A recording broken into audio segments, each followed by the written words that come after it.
Hello friend, good evening. Welcome to the career zone YouTube channel. तो दोस्तों, जैसा कि हम जानते हैं कि इस सीरीज़ में हम साइंस के महत्वपूर्ण प्रश्नों करते हैं जो आने वाले किसी भी एग्ज़ाम के लिए महत्वपूर्ण है। ऐसा नहीं कि सिर्फ रेलवे के एग्ज़ाम के लिए ही महत्वपूर्ण है, क्योंकि मैंने इसका हेडिंग रेलवे ग्रुप डी दिया है। तो इससे ये मत समझिए कि सिर्फ ये रेलवे ग्रुप डी के लिए ही इम्पोर्टेंट है, क्योंकि आप सभी भी जानते होंगे कि साइंस का जो सिलेबस होता है लगभग सभी एग्ज़ामों के लिए सेम ही होता है। तो दोस्तों, ये सीरीज़ में हम 20 क्वेश्चन को करते हैं, 25 तो नहीं कर पाते, 20 क्वेश्चन को करते हैं, जो बहुत ही महत्वपूर्ण प्रश्न होता है जो बार बार सभी एग्ज़ामों में पूछा जाता है। और ये सीरीज़ हर रात 8 बजे होती है। और जो भी स्टूडेंट इस चैनल पर नए हैं वो इस चैनल को सब्सक्राइब कर लेंगे और साथ में बेल आइकन को दबा लेंगे, जिससे इस चैनल से जुड़ी सारी नोटिफिकेशन आपको मिल जाएगी। और यदि आप हमारे व्हाट्सएप ग्रुप से जुड़ना चाहते हैं तो आप इस नंबर पर मैसेज कर सकते हैं, हम आपको ऐड कर देंगे। और आप हमारे इंस्टाग्राम पेज से भी जुड़ सकते हैं। पेज का नाम है करंट अफेयर्स जोन, और जहां पहले से ही 2,25,000 स्टूडेंट जुड़े हुए हैं। और आप हमारे टेलीग्राम ग्रुप से भी जुड़ सकते हैं इस लिंक की सहायता से। और दोस्तों, एक रिक्वेस्ट करना चाहूँगा, यदि आपको ये वीडियो पसंद आए तो वीडियो को लाइक करना नहीं भूलिएगा और अपने फ्रेंड के साथ शेयर भी कीजिएगा। ठीक है दोस्तों, तो चलिए आप आज का पहला प्रश्न देखते हैं क्या है। CaCl का सूत्र इकाई द्रव्यमान। अब जो CaCl का सूत्र इकाई द्रव्यमान हमसे पूछा गया है, तो CaCl का पहले हमको ये सूत्र इकाई द्रव्यमान निकालने के लिए हमें सभी का एटॉमिक मास जानना ज़रूरी होगा। और एटॉमिक मास जानने के लिए कोई फार्मूला नहीं होता, इसे याद करना पड़ेगा। जैसे कैल्शियम का होता है परमाणु संख्या होता है 20 और द्रव्यमान संख्या होता है 40, और क्लोरीन का होता है 17 और इसका जो द्रव्यमान संख्या होता है 35.5 होता है। ठीक है। और दोस्तों, यहाँ पे Cl2 होगा, यहाँ पे 2 शायद लिखना भूल गए। देखिए यहाँ पर 2 होगा, Cl2। तो देखिए दोस्तों, यहाँ से हमको कैल्शियम का पता चल गया कि द्रव्यमान संख्या 40 है, और क्लोरीन का पता चल गया कि 35.5 होता है। ठीक है। तो हम इसका निकालते हैं कि इकाई द्रव्यमान क्या होगा। तो द्रव्यमान निकालने के लिए देखिए, यहाँ कैल्शियम एक है तो कैल्शियम का एक बार लेंगे 40। ठीक है। और देखिए क्लोरीन का 2 अणु है तो इसका 2 बार लेंगे, इसका जो द्रव्यमान संख्या उसको 2 बार लेंगे, तो 35.5 प्लस 35.5। ठीक है। अब सभी को जब ऐड करेंगे तो हो जाएगा 111, और इसको U से डिनोट किया जाता है। ठीक है। सॉरी दोस्तों, ये नहीं, 111। ठीक है। तो ऐसे निकालना है हमको इकाई द्रव्यमान निकालने के लिए हमको सबसे पहले जो किसी भी तत्व का हमको द्रव्यमान संख्या पता होना चाहिए, तभी जाके हम इसका इकाई द्रव्यमान निकाल सकते हैं। ठीक है। तो चलिए दोस्तों, नेक्स्ट क्वेश्चन देखते हैं। ऐसा क्वेश्चन मैंने इस सीरीज़ में 2-3 डाल दिया है, जिससे आपको इसी सीरीज़ में प्रैक्टिस भी हो जाए, जो कभी और दोबारा देखना ना पड़े। बस आपको द्रव्यमान संख्या याद होना पड़ेगा। और ये पीरियोडिक टेबल में 1 से लेकर 30 तक, कम से कम 30 तक तो आपको ऐसे ही याद होना चाहिए भरवाली, ऐसा नहीं कि देख के बोले। तो देखिए यहाँ सोडियम क्लोराइड का पूछा है।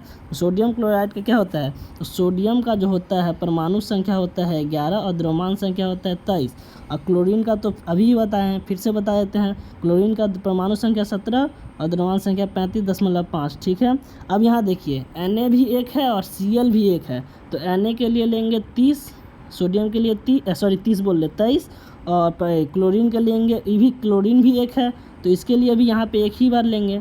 वहाँ पे 2 बार था तो वहाँ 2 बार लिए थे, यहाँ एक ही बार है। अब जब इसको ऐड करेंगे तो 58.5 आएगा, और इसका यूनिट जो होता है U है, तो 58.5 कहाँ है, C ऑप्शन में है। ठीक है। तो चलिए दोस्तों, नेक्स्ट क्वेश्चन देखते हैं।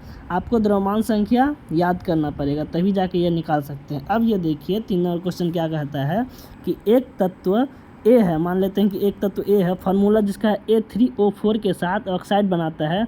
तब पूछ रहा है कि A की संयोजकता क्या होगा। अब ये क्वेश्चन निकालने के लिए एक ट्रिक से भी हम बता सकते हैं, मतलब ट्रिक नहीं बोल सकते उसको, मतलब एक जो अनुमान भी नहीं, मतलब याद करने का तरीका है कि आप इसको आंसर करने का तरीका है, ऐसे बता सकते हैं। और एक समझा के भी बता देते हैं कि ऐसा क्यों होता है। तो देखिए दोस्तों, हम कोई एग्जाम्पल लेते हैं, जैसे सबसे देखते हैं पानी, H2O बोलते हैं। ठीक है। H2O बोलते हैं, मतलब पानी को, जल को H2O बोलते हैं। देखिए अब जो ये हाइड्रोजन का न्यूक्लियस है, ठीक, मान लीजिए हाइड्रोजन का न्यूक्लियस है और हाइड्रोजन का इलेक्ट्रॉन कितना होता है, एक होता है, तो एक दे दिए, ठीक। अब देखिए कि जब ऑक्सीजन का, देखिए पहले यहाँ पे लिख देते हैं, हाइड्रोजन का एक होता है और ऑक्सीजन का होता है 8 और 16, द्रव्यमान संख्या 16। तो इलेक्ट्रॉन संख्या तो परमाणु संख्या से ही देखा जाता है, तो हाइड्रोजन का इलेक्ट्रॉन कितना है, एक है। और यहाँ पे ऑक्सीजन का जो होगा, ये न्यूक्लियस हो गया, पहला सेल में होगा 2 इलेक्ट्रॉन और दूसरा सेल में कितना होगा, 6 इलेक्ट्रॉन, 6 इलेक्ट्रॉन, ठीक है। अब देखिए यहाँ पे वैलेंस सेल से, वैलेंस इलेक्ट्रॉन से नहीं, वैलेंसी से मतलब होता है संयोजकता से, VALENCY, वैलेंसी से मतलब होता है, संयोजकता से मतलब होता है। तो संयोजकता मतलब होता है कि ये हाइड्रोजन को कितने नाइट्रोजन इलेक्ट्रॉन की ज़रूरत है अपना बाह्यतम सेल को पूरा करने के लिए। तो हाइड्रोजन को कितना की ज़रूरत है, एक की। हाइड्रोजन को कितना की ज़रूरत है, एक की। और ऑक्सीजन को कितना की ज़रूरत है, 2 की। 6 तो इसके पास है। बाह्यतम सेल में जब तक 2 या 8 इलेक्ट्रॉन ना हो जाए तब तक वो जो तत्व होता है वो अस्थाई नहीं हो पाता है। तो कोई भी तत्व सोचता है कि हम अस्थाई हो जाए, हमारे बाह्यतम सेल में 2 या 8 इलेक्ट्रॉन हो जाए। तो हाइड्रोजन का बाह्यतम सेल में 1 इलेक्ट्रॉन है, तो ये सोचता है कि मेरे बाह्यतम सेल में 1 इलेक्ट्रॉन कहीं से आ जाए जिससे हम स्थायी हो जाए। और ऑक्सीजन के बाह्यतम सेल में 6 इलेक्ट्रॉन तो पहले से है, तो ये सोचेगा कि हमारे पास किसी भी तरह 2 इलेक्ट्रॉन आ जाए, ठीक है। तो देखिए हाइड्रोजन का संयोजकता कितना हो गया, 1, और ऑक्सीजन का संयोजकता हो गया 2। हाइड्रोजन का 1 और ऑक्सीजन का 2। तो हम क्या लिखते हैं, जब हाइड्रोजन का 1 है तो देखिए हाइड्रोजन का 1 जो होता है ऑक्सीजन पे चला जाता है, हाइड्रोजन का 1 ऑक्सीजन पे चला गया, और ऑक्सीजन का जो 2 था वो हाइड्रोजन पे चला गया। मतलब क्या हुआ, एक दूसरे में चेंज हो गया। जो संयोजकता हाइड्रोजन का था, यहाँ रेड कलर से दिखाते हैं, जो संयोजकता हाइड्रोजन का था वो ऑक्सीजन पे चला गया, और जो संयोजकता ऑक्सीजन पर था वो हाइड्रोजन पे चला गया। मतलब क्या होता है, उल्टा हो जाता है, ठीक है। इतना समझ गए। अब चलिए क्वेश्चन पे चलते हैं कि क्वेश्चन क्या कहता है। अब बोलिए, अब देखिए कि एक तो फार्मूला था, अब A3O4, ठीक है। और अभी हम बताए हैं कि जो हाइड्रोजन का संयोजकता था वो ऑक्सीजन पे चला गया था, और ऑक्सीजन का जो संयोजकता था वह हाइड्रोजन पे चला गया था। मतलब दोनों आपस में चेंज हो जाता है। तो हमसे पूछा गया है यहाँ पे तत्व A की संयोजकता। तो जब तत्व A की संयोजकता पूछी जाएगी तो हम A को नहीं देखेंगे, O को देखेंगे, क्योंकि उल्टा हो जाता है। अभी हम एग्जाम्पल से समझाए हैं, उसी से देखिएगा कि जब A की संयोजकता पूछे तो हम O पर देखें, तो O का कितना है, 4 है, तो इसका आंसर 4 हो जाएगा। और यहीं अगर O का हमसे पूछ लेता तब O को नहीं देख के A को देखते, तब हमारा आंसर 3 हो जाता। समझ गए। जब A का पूछे तो O को देखेंगे, जब O का पूछे तो A को देखेंगे, ठीक है। जिस तत्व का हमसे संयोजकता पूछे उसके विपरीत वाले तत्व को देखेंगे, ठीक है, उसके साथ वाले तत्व को देखेंगे। चलिए नेक्स्ट क्वेश्चन देखते हैं। समझ गए। डैश इलेक्ट्रॉन की संख्या N2 में आबंध बनाने में भाग लेता है। अब देखिए, जब नाइट्रोजन 2 होता है तो ये कैसे बनाता है आपस में आबंध। तो देखिए नाइट्रोजन का जो होता है ये इलेक्ट्रॉन, नाइट्रोजन का होता है 7 और 14, परमाणु संख्या 7, तो इलेक्ट्रॉन की संख्या भी 7 हो जाएगी। तो इलेक्ट्रॉन की संख्या 7 हो जाएगी तो पहली सेल में 2 और दूसरी सेल में 5, ठीक है। पहली सेल में 2 और दूसरी सेल में 5। तो इलेक्ट्रॉन की जब दूसरी सेल में 5 है तो मान लीजिए 1 2 3 4 5, और ये भी इलेक्ट्रॉन का 1 2 3 4 5, ठीक है। अब ये कोई भी तत्व सोचता है कि हमारे बाह्यतम सेल में 8 इलेक्ट्रॉन किसी भी तरह हो जाए जिससे हम अस्थायी हो जाए। तो ये इलेक्ट्रॉन के पास बाहरी सेल में 5 इलेक्ट्रॉन है, और इस नाइट्रोजन के पास बाहरी सेल में 5 इलेक्ट्रॉन है। तो ये दोनों सोचेगा किसी भी तरह हम लोग के बाहरी सेल में 8 इलेक्ट्रॉन हो जाए। तो ये लोग क्या करेंगे, आपस में बंध बना लेंगे, बोलेगा कि ये इलेक्ट्रॉन को तुम अपना मान लो और तुम्हारे इलेक्ट्रॉन को मैं अपना मान लूँगा, मतलब शेयरिंग कर लेंगे। कर लिया। तो देखिए अब ये नाइट्रोजन का कितना इलेक्ट्रॉन हो गया, 1 2 3 4 5 और 6 7 8, इसका मान लिया ये अपना, और ये भी इलेक्ट्रॉन बोला कि 1 2 3 4 5 6 7 8, ये अपना मान लिया इसे। तो दोनों का बाहरी सेल में 8 इलेक्ट्रॉन हो गया। अब दोनों अस्थाई हो गया, तब रह सकते हैं। तो यहाँ पे पूछा गया है कि N2 आबंध में भाग लेने वाले इलेक्ट्रॉन की संख्या कितना भाग ले रहा है। देखिए अब दूसरा कलर से दिखाते हैं, हरा से दिखाते हैं। देखिए कितना इलेक्ट्रॉन भाग लिया है, 1 2 3 4 5 6, 3 इलेक्ट्रॉन इसका इस नाइट्रोजन का और 3 इलेक्ट्रॉन इस नाइट्रोजन का। तो टोटल कितना ना इलेक्ट्रॉन 3 इलेक्ट्रॉन इस नाइट्रोजन का और 3 इलेक्ट्रॉन इस नाइट्रोजन का। तो टोटल कितना इलेक्ट्रॉन भाग लिया है, 6। और यही हमसे पूछता कि टोटल कितना जोड़ा, तब 3 लगाते। जब हमसे जोड़ा पूछता तब हम 3 लगाते, लेकिन हमसे पूछा है टोटल इलेक्ट्रॉन की संख्या पूछा है, तो संख्या 6 हो जाएगा, 3 इसका और 3 इसका। समझ गए? तो चलिए नेक्स्ट क्वेश्चन में देखते हैं। इथेनॉल को इथेन में परिवर्तन करने के लिए डिहाइड्रेट एजेंट के रूप में डैश का उपयोग किया जाता है। अब इथेनॉल को जब इथेन में परिवर्तन करते हैं, जब इथेनॉल को C2H5, 1 मिनट रुकिएगा, कलर चेंज कर लेते हैं। C2H5OH को जब इथेन क्या होता है, C2H इथेन H6, जब इसको परिवर्तन करने के लिए कौन सा डिहाइड्रेट एजेंट के रूप में इस्तेमाल किया जाता है, तो सांद्र सल्फ्यूरिक अम्ल का इस्तेमाल किया जाता है। ठीक है, सांद्र सल्फ्यूरिक अम्ल का। जब इथेनॉल को, ये इथेनॉल का सूत्र है, ये 5 है, इथेनॉल को इथेन में परिवर्तन करने के लिए किस डिहाइड्रेटिंग एजेंट का उपयोग किया जाता है, तो सांद्र सल्फ्यूरिक अम्ल का। ठीक है, चलिए इसको याद कर लीजिएगा, समझ गए? चलिए नेक्स्ट क्वेश्चन देखते हैं। APGAR स्केल क्या है? APGAR स्केल जो होता है वह एक नवजात शिशु की भौतिक स्थिति की निश्चित करने का स्केल है। ये जो होता है नवजात शिशु की भौतिक स्थिति निश्चित करने का स्केल होता है। समझ गए? चलिए याद कर लीजिएगा। नेक्स्ट क्वेश्चन देखते हैं। जिस क्वेश्चन में समझाने की ज़रूरत होगा हम समझा देंगे। ठीक है, निम्नलिखित में से कौन सा क्षार नहीं है? अब क्षार नहीं है पूछ रहा है, मतलब अम्ल होगा, वो क्षार नहीं है मतलब अम्ल होगा। तो देखिए NH4OH ये क्षार होता है, NaOH ये भी क्षार होता है, और KOH ये भी क्षार होता है। और ये जो होता है ये अभी बताए हैं कि ये इथेनॉल है। क्या है? इथेनॉल है। ठीक है, ये इथेनॉल है, तो ये क्षार होता है। ठीक है, सॉरी अम्ल होता है। समझ गए? क्षार, ये क्षार है, ये क्षार है, ये क्षार, और ये क्षार नहीं है। ठीक है, ये इथेनॉल है। समझ गए? अल्कोहल जो है, अल्कोहल ग्रुप का। चलिए, किसी वस्तु द्वारा डैश लेने से एसिडिटी ठीक हो जाती है। अब एसिडिटी कब ठीक है? एसिडिटी मतलब एसिड है। एसिड कब ठीक होगा? जब इसमें हम बेस मिला देंगे। तब ठीक हो जाएगा ये। जब बेस मिला देंगे तो न्यूट्रल हो जाएगा। ठीक है, एसिडिटी है, इसमें जब बेस मिला देंगे तो न्यूट्रल हो जाएगा। तो एसिडिटी को ठीक करने के लिए हमको बेस चाहिए। अब इसमें हमको देखना है कि इसमें बेस कौन है। तो बेस कौन है? सिरका का घोल, ये तो एसिड होता है। नींबू का रस, ये भी एसिड होता है। छाछ, ये भी एसिड होता है।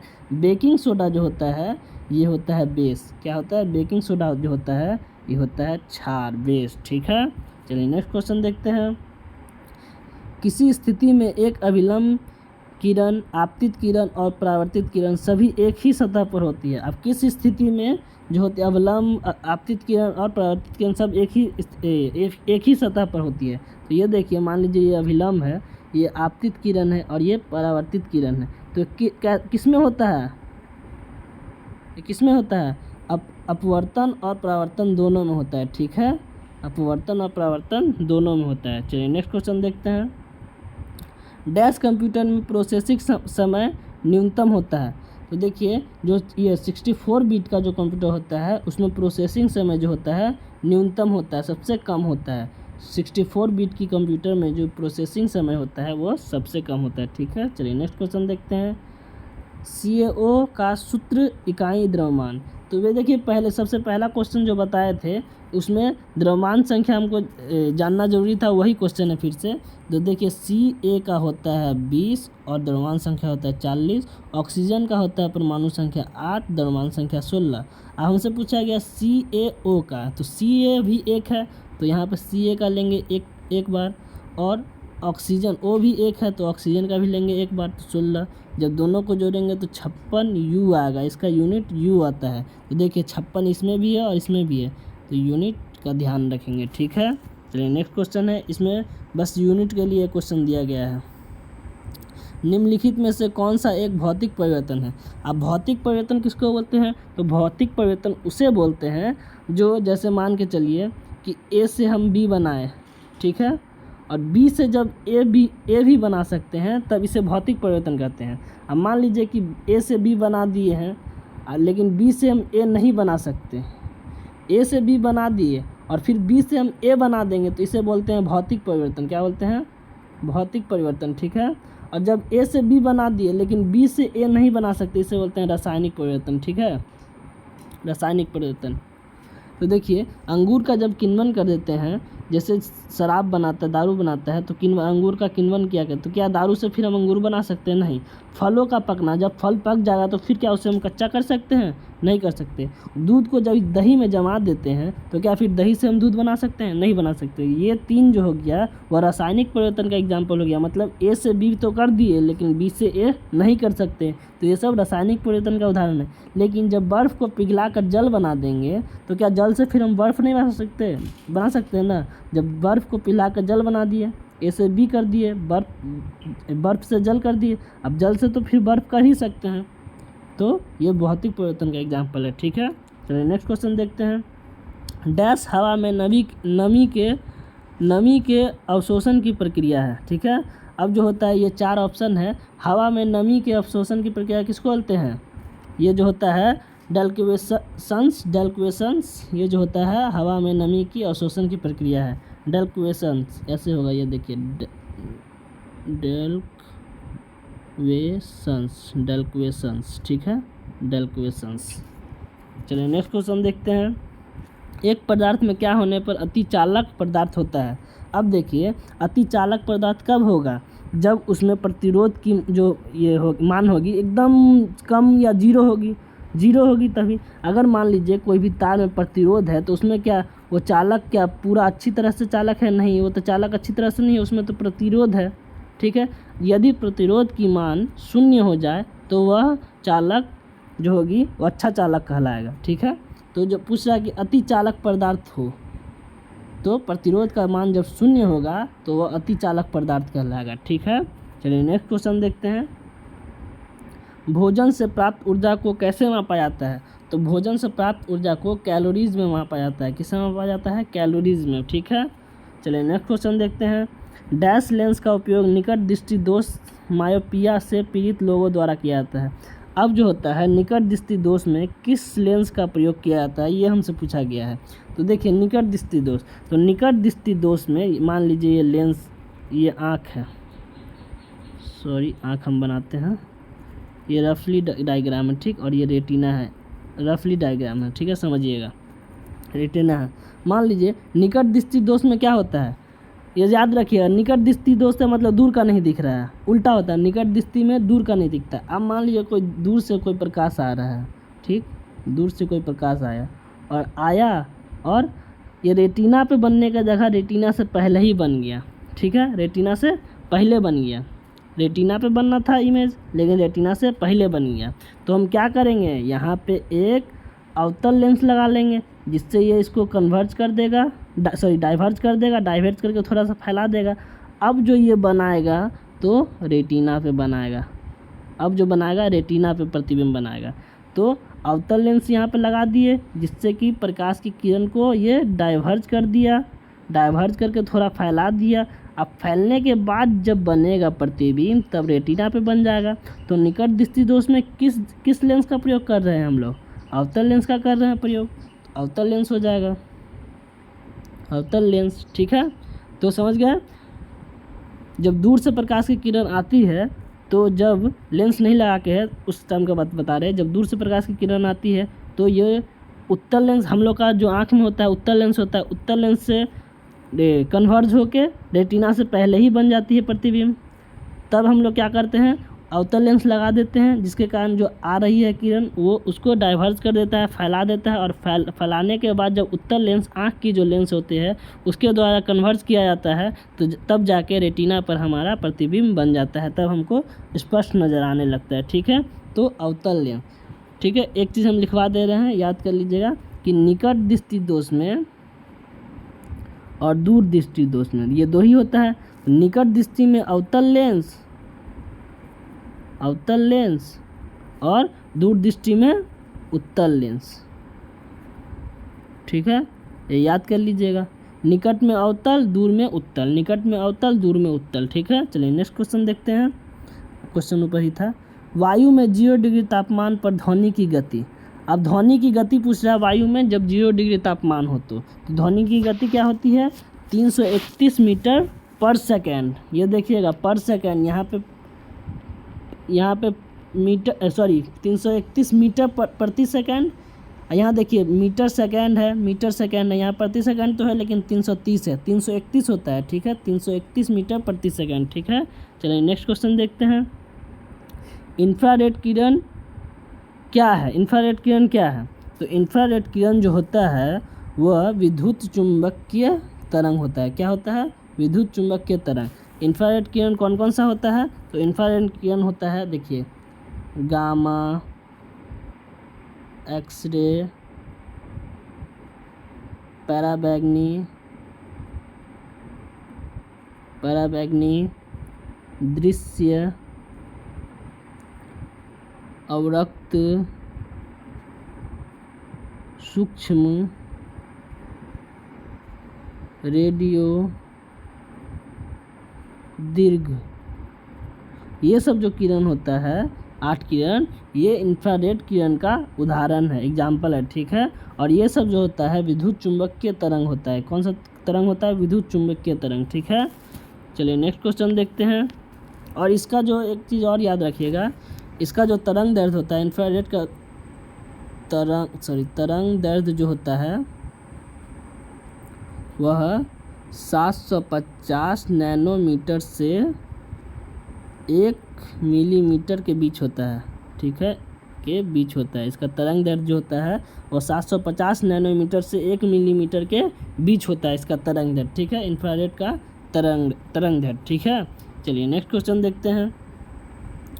घन वस्तु में ऊष्मा चालन का दर पर निर्भर नहीं करती है। अब किस पर नहीं करती है? पूछे नहीं करती है। तो देखिए, जो घन वस्तु में ऊष्मा चालन का दर होता है किस पर निर्भर नहीं करता, ये पूछा है। सामग्री की घनता पर ही निर्भर करता है, सामग्री की आयाम पर भी निर्भर करता है, इलेक्ट्रॉनिक विन्यास पर भी निर्भर करता है, लेकिन घर्षण पर निर्भर नहीं करता है। ठीक है, घर्षण पर निर्भर नहीं करता है। ठीक है, याद रखिएगा।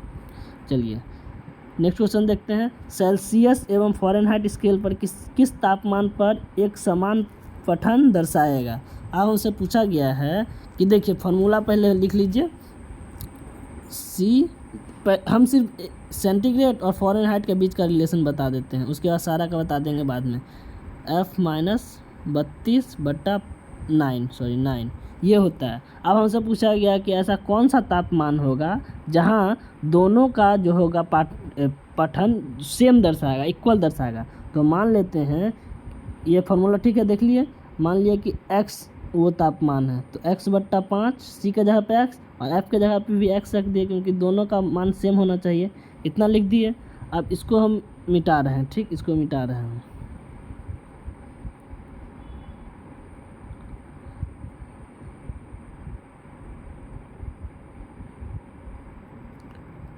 ठीक है, अब देखिए, जब ये हो गया 9x बराबर 5x माइनस 160। ठीक है, यहाँ से आ गया 4x बराबर माइनस 160, x बराबर हो गया -40। ठीक है, यहाँ काट के लिखे हैं, जैसे x बराबर -160/40।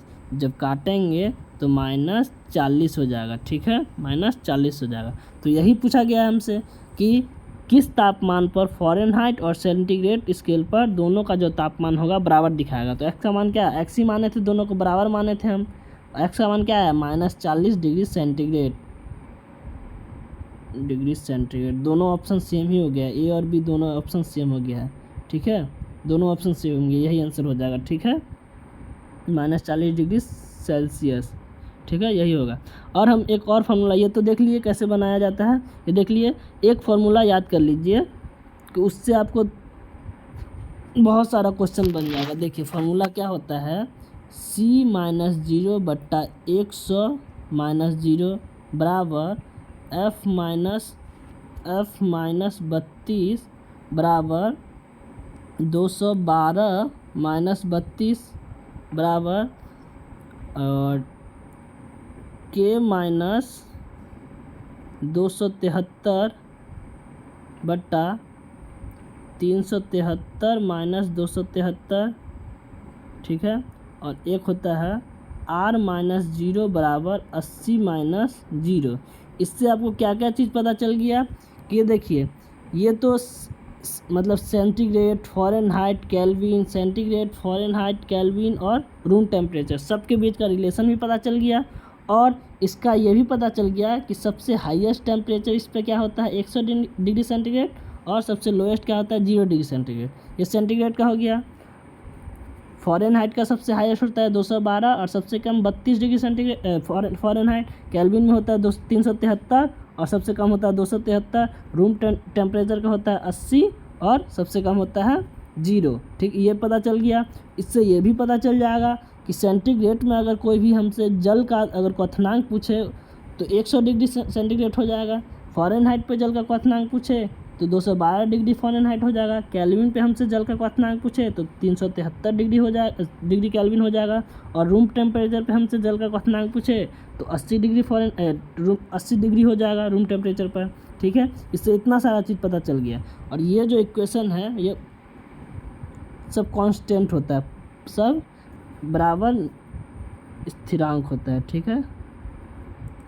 तो ये वाला याद रखिएगा, C माइनस 0 बट्टा 100 माइनस 0 बराबर F माइनस 32 बट्टा 212 माइनस 32 बराबर K माइनस 273 बट्टा 273 माइनस 373 माइनस 273 बराबर R माइनस 0 बट्टा 80 माइनस 0, ठीक है। इससे ये जो पहला है वह जल का क्वथनांक है और ये हिमांक है, समझ गए। इसी तरह जो ज़्यादा होगा वह जल का क्वथनांक होगा और ये जमांक बिंदु होगा, ठीक है, समझ गए। और ये रिलेशन होता है एक दूसरे में, तो इसको याद रख लीजिएगा, ये इम्पोर्टेंट है, ठीक है। चलिए दोस्तों, ये हमारा अंतिम प्रश्न था। दोस्तों अगर वीडियो आपको अच्छा लगा हो तो वीडियो को लाइक कर दीजिएगा और अपने दोस्तों के साथ शेयर भी कर दीजिएगा। और जो भी इस चैनल पे नए हैं वो इस चैनल को सब्सक्राइब कर दीजिएगा और इस बेल आइकन को दबाना ना भूलिएगा, जिससे इस वीडियो से जुड़ी सारी नोटिफिकेशन आपको मिल जाएगी। और दोस्तों वीडियो को पूरा देखने के लिए धन्यवाद। चलो दोस्तों, फिर मिलते हैं अगले वीडियो में, तब तक के लिए बाय बाय।